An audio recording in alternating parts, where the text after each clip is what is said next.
আর পাত্রী বুঝতেছি বন্ধু, তাহলে কি আমাদের বন্ধুটা কি সম্পর্ক নিতে গল্প বদলালি? বন্ধু, আমার তো বেশি টাকা পয়সা নাই, তোমার কি কোন কোন আমি কৃষি কাজ করি, কোন রকম ব্যাগ চালাই। তোমার পাত্রীর বয়স কত?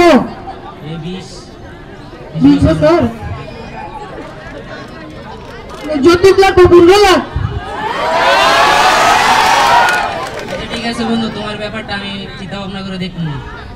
আচ্ছা দেখো তো বন্ধু, বিয়ার দিন তারিখ ঠিক করে ফেলি। সামনে শুক্রবারে বিয়া। আচ্ছা বন্ধু, আমিন। বাইক দিয়া বুঝাও রাগা বন্ধু,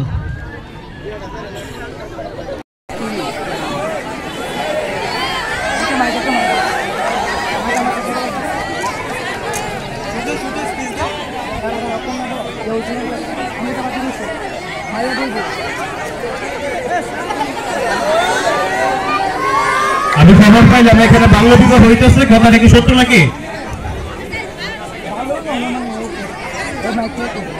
এখানে যৌতুক দিয়ে বিবাহ হইতেছে। পাত্রীর কাছ থেকে আমার এখানে নোটিশ গেছে। এই কথাটা যদি সত্যি হয় তাহলে আপনাদের জন্য রয়েছে 3 বছরের অধিক কারাদণ্ড। কাজী সাহেব, কথা কি সত্য? আপনি এটা কেন বললেন? যাও।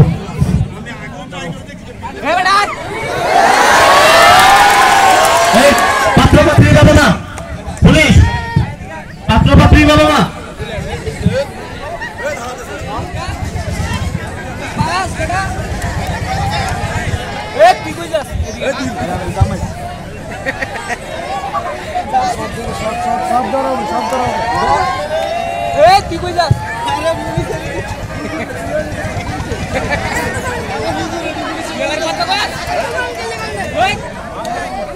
সকল দর্শকদের উদ্দেশ্যে আমার একটি কথা, আপনারা কি জানেন এই চিঠিটার মধ্যে কি ছিল?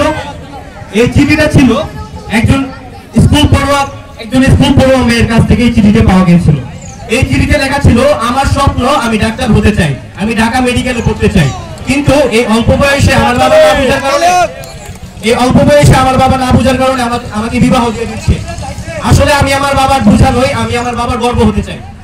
এই কথাগুলো লেখা ছিল এই চিঠিটার মধ্যে। আমি সকলকে অনুরোধ